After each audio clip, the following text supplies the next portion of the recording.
A modern smartphone keeps time to the millisecond, yet people are routinely dropping the price of a suburban home on mechanical devices that do a technically worse job of telling the time. Welcome to the luxury watch market. If you love the look of these iconic designs, you are usually stuck in a paralyzing bind. Do you drain your savings account to buy the original? Or do you buy a cheap replica and live with the quiet anxiety that someone might call you out for wearing a fake? High-end luxury pricing funds the heritage tax. It's a premium paid for artificial scarcity, brand mythology, and the specific name printed on the dial. Swiss watchmakers will tell you the premium is entirely justified.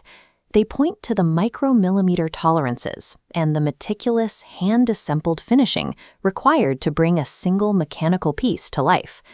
But advanced global manufacturing has caught up to the aesthetics. Modern factories can now replicate about 95% of a luxury watch's visual impact, and they can do it for a fraction of the cost. This creates a specific capital allocation dilemma: locking up personal wealth in a single high-prestige asset, or keeping that capital liquid while sacrificing the prestige of the Swiss crown. This chart shows the aggregate cost of 6 iconic luxury watches, stacked directly against their most popular affordable alternatives. The price disparity is exponential. When the cost difference for the same function reaches 6 figures, social signaling is the only remaining justification for the premium. To navigate this without getting burned, you have to look past the marketing. We need to evaluate these matchups side by side to determine exactly when sacrificing Swiss heritage for financial efficiency is the smarter investment for your wrist. Let's start with the first value tier. These are watches that abandon Swiss prestige entirely, but offer robust, globally respected engineering in return. Here's the Rolex Sea Dweller Deep Sea at $10,000. Below it, the Seiko Prospex Ocean Samurai is $1,200. The Seiko gives you the exact same deep blue aesthetic, plus a legendary in-house automatic movement that commands respect from collectors. The Rolex Daytona Panda runs $75,000 on the Orient market. Compare that to the Orient Speedster, with the exact same Panda layout for $129. You save almost $75,000 while still wearing a highly reliable automatic chronograph. The trade-off here is straightforward. You give up the micro-finishing and the immediate brand recognition of the Rolex crown. Because Seiko and Orient are highly respected heritage brands in their own right, you completely avoid the stigma of wearing a low-quality replica.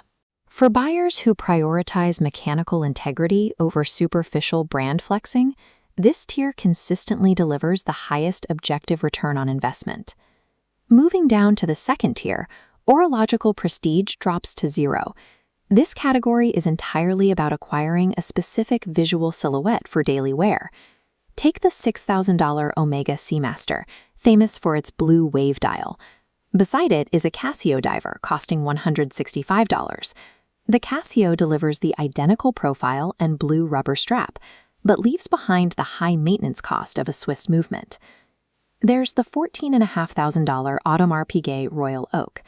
The Volusis offers the exact same octagonal case shape and cross-hatch green dial for just $550. It successfully copies that iconic structural design, but runs on a non-pedigree movement displayed at 6 o'clock. The extreme outlier is the Patek Philippe Aquanaut travel time, valued at an absurd $189 million. The Casio equivalent is $100. From across a room, they are highly similar accessories. A price gap in the millions speaks for itself. The trade-off in this tier is absolute. You will earn zero respect from watch purists, and you are relying entirely on basic quartz or generic automatic mechanics. But if you want a great-looking piece on your wrist without the anxiety of scratching a 5-figure asset, this is your most practical path. Finally, we reach the ultra-luxury tier. Up here, standard utility metrics entirely disappear. The only remaining metric is exclusivity. The Richard Mille Carbon TPT is $230,000. Beside it, the Jacob & Company Epic X Skeleton is $120,000. This choice saves $110,000 while retaining the dramatic styling of Apex wealth signaling. Jacob & Company operates heavily in this specific bracket, providing visually massive, highly complex skeletonized designs that still demand a 6-figure buy-in. The trade-off isn't about giving up utility. You are strictly giving up the absolute pinnacle of billionaire-level brand association that comes with the Richard Mille name. At this altitude, choosing the cheaper alternative isn't a compromise. It is a strategic capital allocation play for ultra-high-end collectors who want the flex without the maximum financial penalty. The goal of this breakdown isn't to dictate your purchases. It's to separate internet hype from actual financial reality, avoiding buyer's remorse. This decision tree isolates your true priorities. First, for mechanical respect on a budget, choose Japanese alternatives like Seiko or Orient. Second, for pure aesthetics with zero risk, go with Casio or Volusis. Third, for high-end status, Jacob & Company is a strategic flex. The only real trade-off you have to make is abandoning the illusion. You do not need a $10,000 entry fee to enjoy traditional watch design. Excellent foundational design is available at almost every price point. Paying the heritage tax is strictly optional. The smartest luxury purchase you can make is simply the one that fits securely on your wrist without doing permanent damage